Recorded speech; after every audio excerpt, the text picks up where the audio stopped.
G'day knife lovers. Today I'm sharpening some knives for the local fruiterer. He comes to me regularly and I always ask him how they lasted. And this time they lasted for a couple of weeks and he's been putting up with them for a couple of weeks. So it's been about 4 weeks. And I wanted to see if maybe I'm going to change the angle and see if that makes a difference. So I delivered these to him at 30 degrees. I can recognize the bevel, it's quite large. And I'm going to shorten that to 40 degrees to see if maybe I can get some more longevity for him. But I'm also going to keep it toothy. So I'm going to prepare the wheel at 80 grit, which is 240 on the wheel. And I'm not going to take them to 320, so they're super smooth. I'm going to leave them at 80. It might be a little bit more difficult to get rid of the burr, but I'll be able to do that, no worries. And of course, I'll finish up on the kangaroo strop. But a couple of things that I wanted to mention. First of all, how to sharpen around a corner. This comes right up here. So obviously if I'm sharpening down here, that's one angle. Up here is another angle. And I'll tell you what I mean by that. Obviously, if I lay the knife down flat on the wheel, that's a 0 angle, right? We're on the back, we're on the blade. If I raise it right up here, that's 90 degrees. That's a full square edge. So everywhere between there and there are all the angles. All of them are there. So it stands to reason that if we're measuring the angle down there and I'm coming up to here, why is it that when we come around a corner, the bevel stays the same? How can that be? Right? Look at that. It's that size there, and as we come up around the corner, it's still the same size. How can that be? Because you'd think that the angle, as it steepens, is going to cause a smaller bevel. The reason that it doesn't is that the tip and the back of the knife here, where it meets the spine, is thicker. And remember, when we have a thicker knife, the bevel is bigger, right? And I'll illustrate that. I imagine a small piece of wood, right? And a 45-degree angle. A small piece of wood and a 45-degree angle will produce a small bevel. But a fat piece of wood and a 45-degree angle will produce a much bigger bevel, even though it's exactly the same angle. So the same principle applies to a knife. Even though I am coming up and ending up here, whereas the angle is measured down here at the lowest point of the knife, the bevel stays the same, even though the angle is changing, but it doesn't appear to change because the knife gets fatter at the back. So I hope that solves that mystery for you. So having said that, let me just check my angle. I'm going to set it to 40 degrees, which is 20 degrees per side. I'm at 225. And just by the way, I'm at 225. This is a 250 wheel, so I've used 25 mils. And I've just measured my knives, and I am consistently getting about 7 knives per millimeter, for those who want to know that. Let's get started. Let me check first, make sure that we're at the right angle. So I'm going to measure it at the lowest point, which is kind of here at this belly. And I can see that it is laying over a little bit low. So I'll raise it up a bit.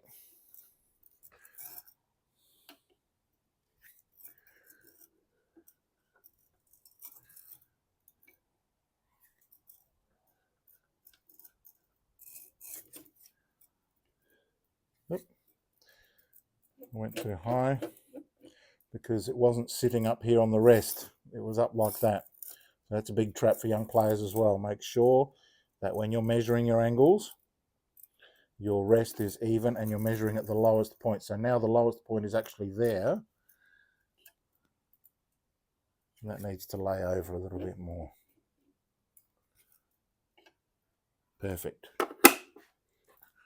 All right. So the first thing I'm going to do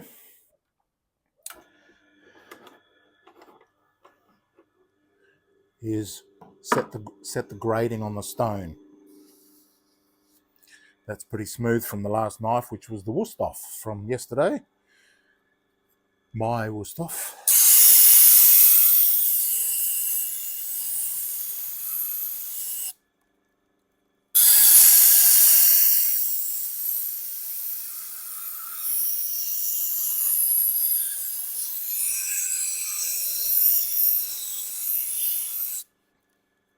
And for the newcomers, welcome. These are just diamond plates that I buy off eBay with the black sponge at the back. You can get them from various vendors. Get an 80 and a 320, and that'll see you through. An 80 will give you about a 240 grit on the wheel. A 320 will give you about a 950 to 1,000 grit on the wheel. I say 1,000 because as you use the wheel, it removes some of the grain that's standing up. What this does is it lifts up the grain and gives it a coarser feel. You can feel it with your thumb.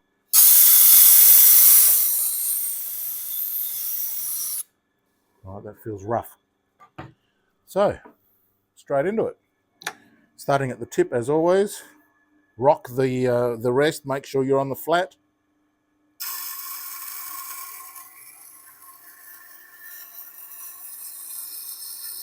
And slowly work your way through. There's no hurry here. I'm pressing quite firmly.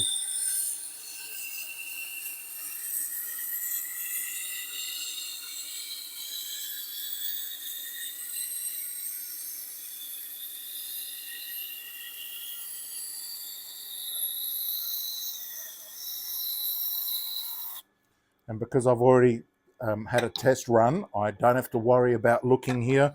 Once you take your eyes off the focus, which is the point of the blade touching the wheel, you're going to move your knife. It's not good. So keep focused there. Do your practice runs so that you don't run out of bar. Nice. And in fact, I'm going to show you something pretty interesting. And that is the two bevels, old and the new. So hopefully the light will catch this. So I'm going to reflect the light. You can see the new bevel is at the top because I'm coming in at a steeper angle, and the old one is still at the back there. Right, can you see that?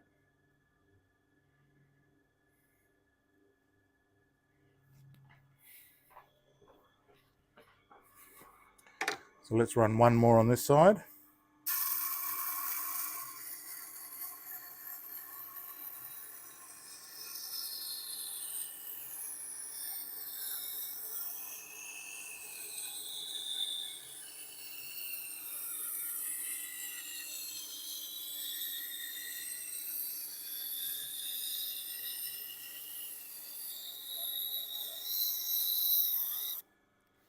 So with these long knives, as you get towards the edge away from the pivot point, the machine wants to pull, obviously, because you've got a lot of friction there. So here it wants to pull up. Keep an eye on that. Make sure you're always flat on this bar. That's why I love these cupped old style knife jigs, because you can really put your thumb in there and press up against there like a clamp. With these new ones, they're don't get me started. Too late. Already started. So now let me check again. All right, nearly down.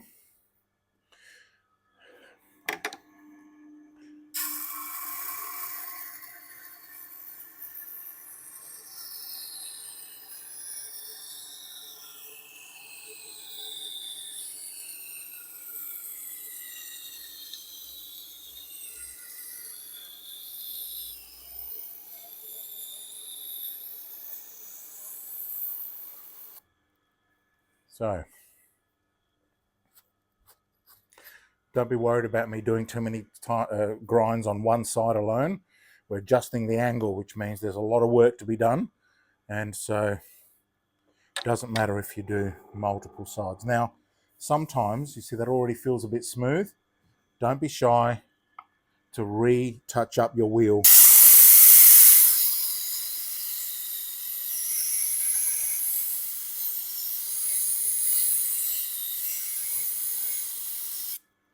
To make sure that both sides get an even rough grind. Rocking to make sure I'm flat.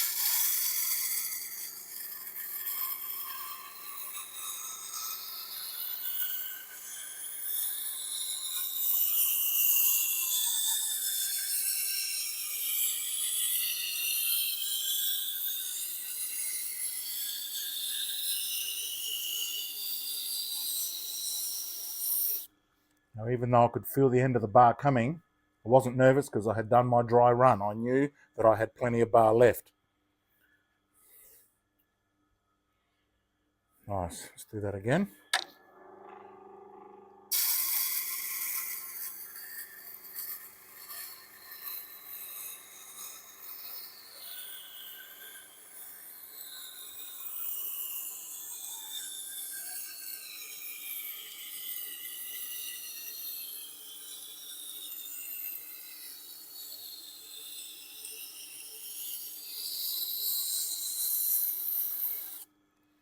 The same thing happens at the back of the knife. It gets thicker at the back, which means that even though this is my low point, so that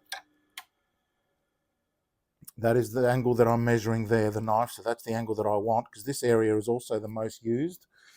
I'm going to climb up the wheel here, see? I'm climbing up the wheel, so theoretically, this angle bevel should get smaller and smaller and smaller, but it doesn't because the knife gets fatter and fatter and fatter at the back. So everything works out beautifully.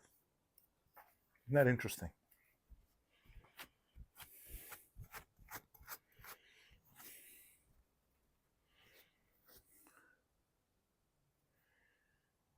Nice.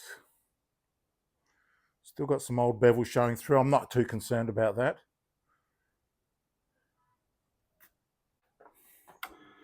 So now that I've done the major grinding on both sides, I'm going to do alternating sides to keep it even.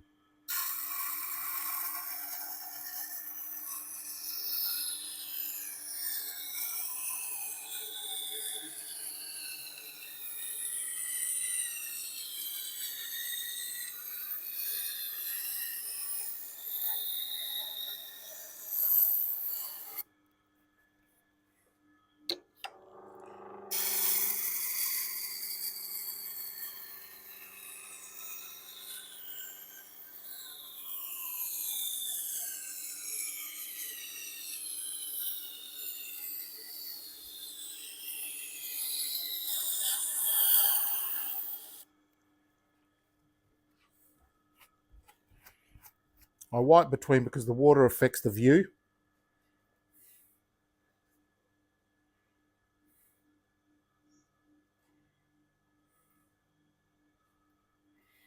Okay, angle's getting, the bevel's getting quite small at the back, using that theory of as it rises up the wheel, the bevel does get smaller because the angle gets shorter.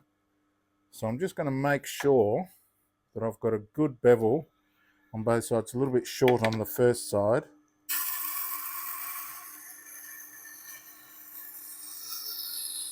And of course you can't just do the back by itself, you have to do the whole bevel again in order to make the knife one beautiful facet. So now what I'm doing is I'm going to slow down a bit here to make sure the knife gets a full grind all the way.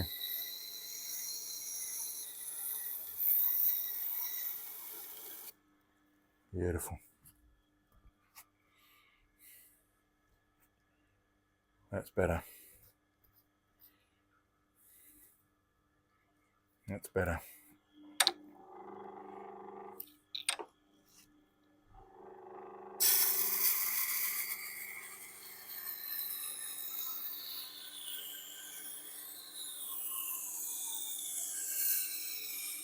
So again, I'm going to go slower towards the back, make sure that it gets a full grind.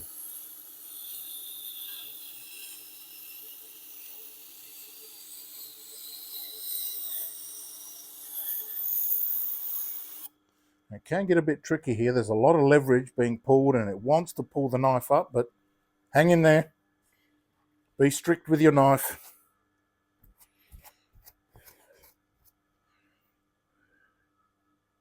See, that's a much smaller bevel throughout, so I'm happy with that.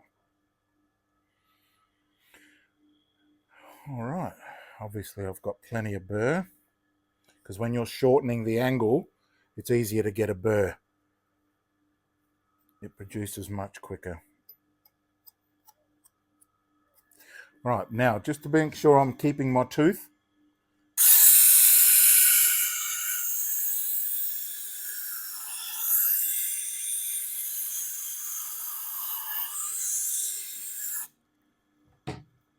give it one last run with a rough stone.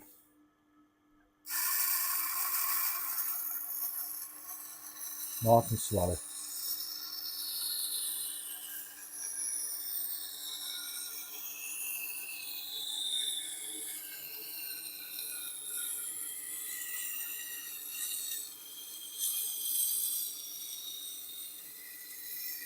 Focusing on keeping it flat up here at the rest behind my thumb.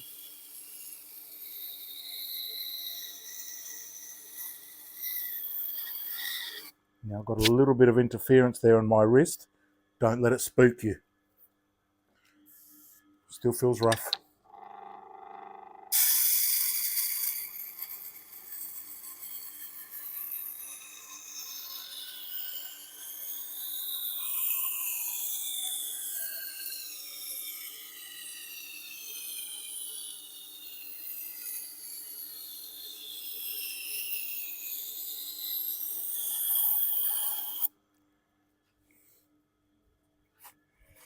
That's done. Now this knife, for those who want to know, is a 5.7403-31. 31 stands for centimeters. So how long is that? Remember, I was away the day they did maths at school. So from the tip to the back, that's a 12-inch knife. You'd struggle to do this one on the normal rest. So now that's done, let's move over to honing.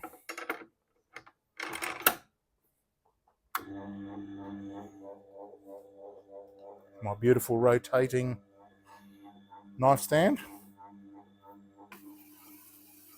which is going to be in the way, I can tell.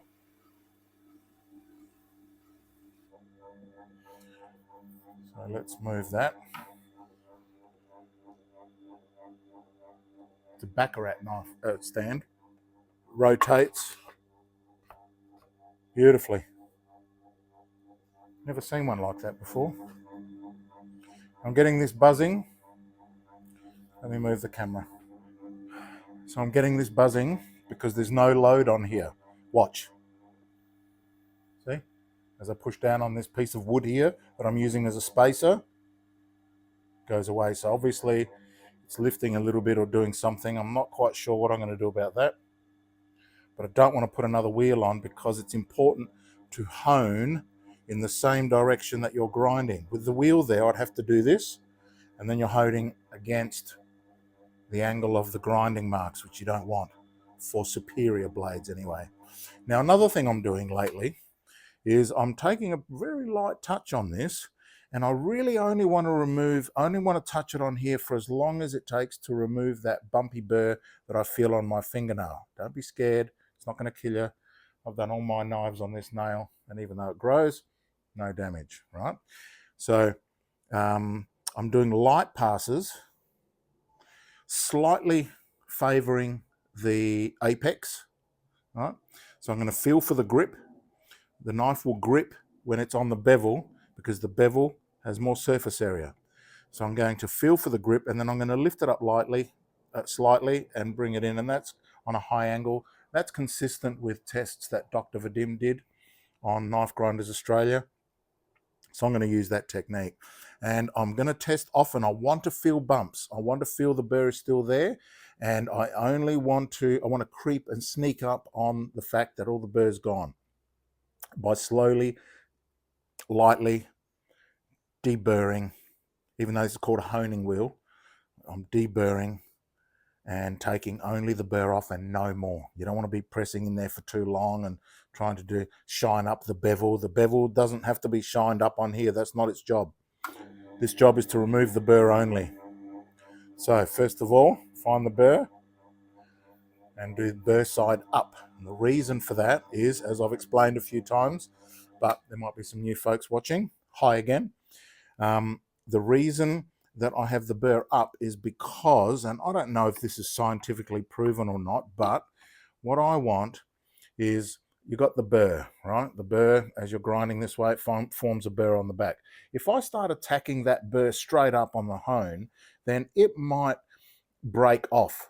I don't want it to break off. I want it to wear off. So what I'm doing is I'm honing the back, and this was first suggested by the Tormek crew themselves in one of their really long videos.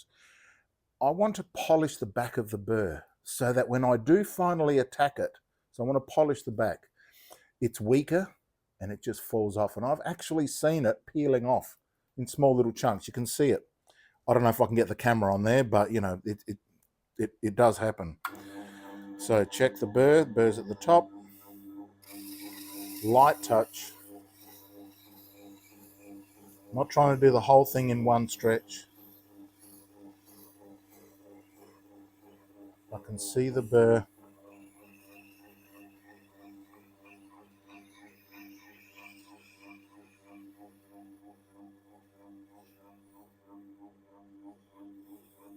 Actually, so as I'm coming up around the corner here, what's happening to the lines? The lines are coming in at an angle like that.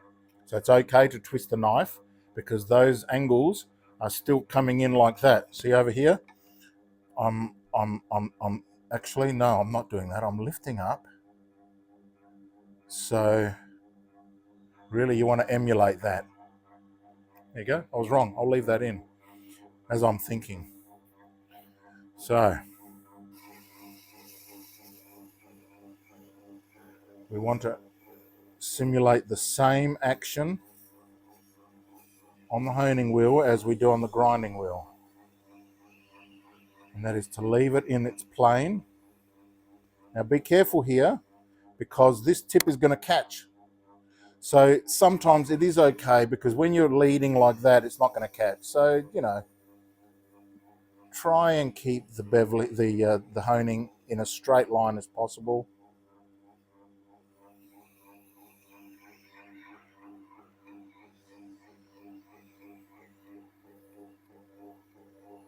I'm not perfect.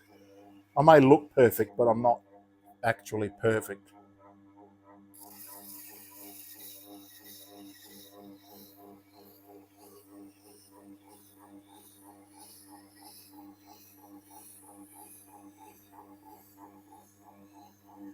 So now I'm on the burr side. So I'm ripping that burr off.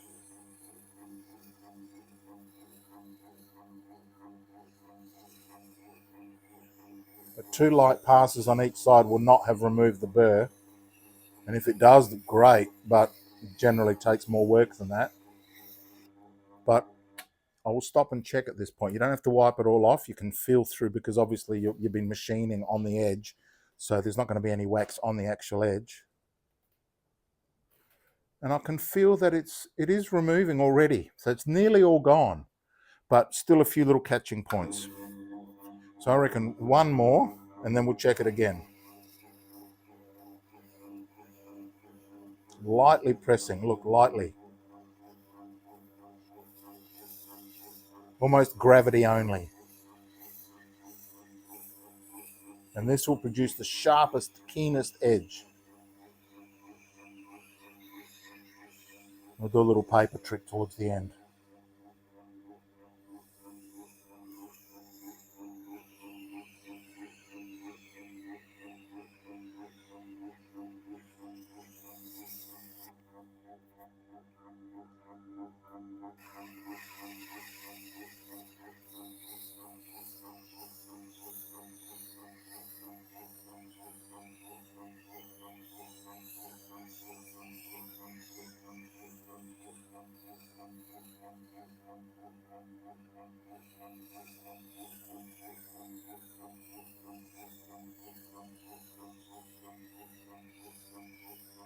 Lightly pressing.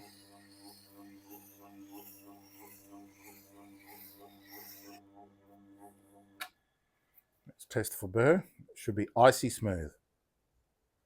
That's good so far.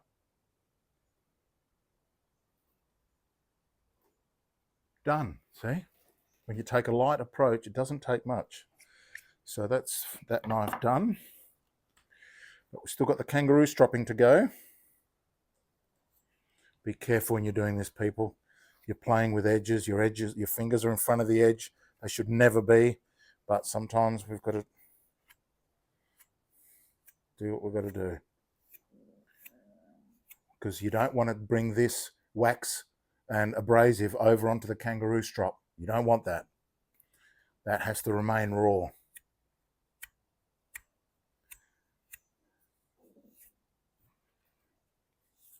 Talking a lot in this movie, aren't I?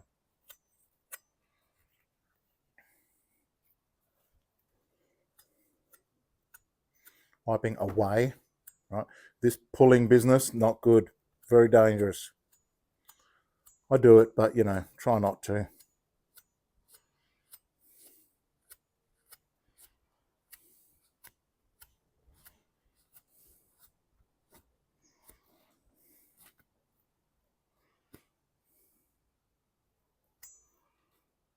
Okay. That's all done. A little bit more at the back here. And then another double check. That feels very smooth, but it's still biting in a bit. I don't feel any bumps, which is burr, but it's definitely sharp, feels sharp. Okay, over onto the kangaroo tail. Oh, there's Chili, yay!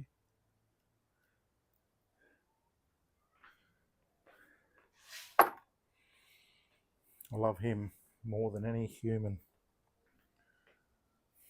All right, so now obviously we've got a long knife here. Now if I'm coming across here, then I'm coming across the grain. So really, theoretically, and also if I'm coming, look how long this bit spent on the burr, on the strop.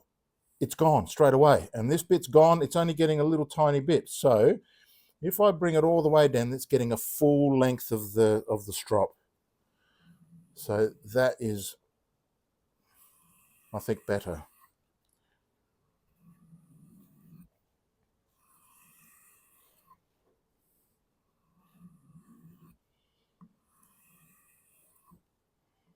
Now I'm pressing reasonably hard here. I want to catch those ridges.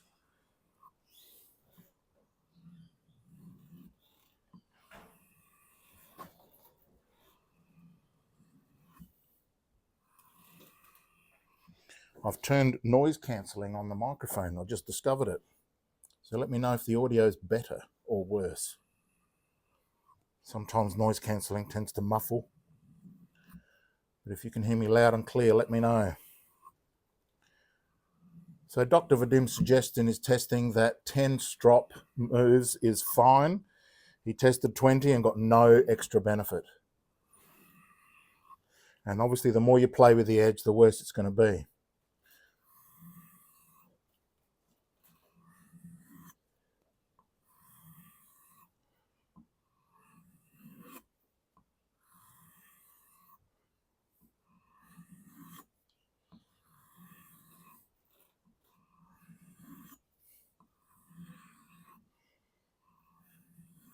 And I'm not right up on the apex, but I am apex bias.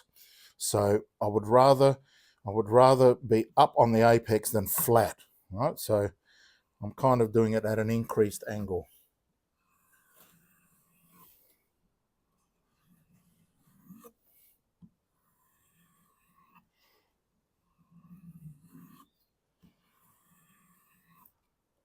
So this is where a wide strop is handy. Now some of the kangaroo tails, this is only about a 4.5 inch. Some of the kangaroo tails are like 6 or 7 inches at the top. They come down at an angle, but you should be able to build a pretty wide strop from some of the big boy kangaroo tails. So now I'm going to do the end, which is curved.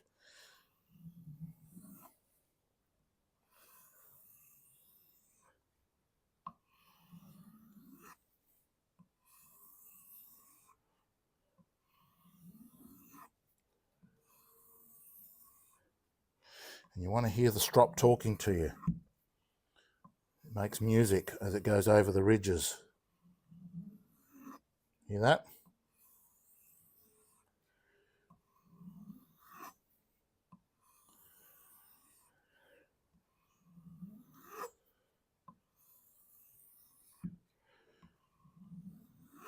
Okay. I reckon that's done. Well, let's test it on some paper.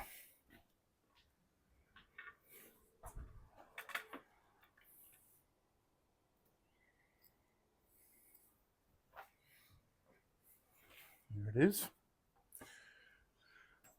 So first of all, I've run out.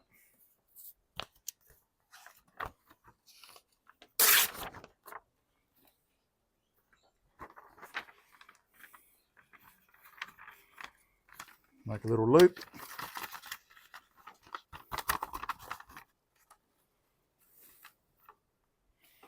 See if we can catch an edge.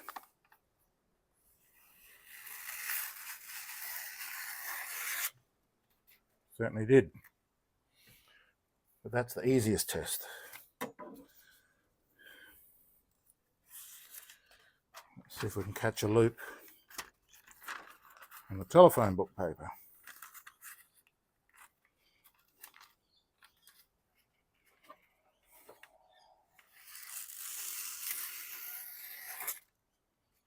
Certainly did. Let's see if we can even cut some tally-ho. I use tally-ho because it's consistently 17 GSM, which is grams per square meter. Nice. And remember, we're doing this is a grainy or a toothy knife. So I'm not expecting and 40 degrees as well, which makes it even more difficult. But it did something there. Let's try that again and see if we can get a better result. Because sometimes it's the way I hold the paper. Let's have a look.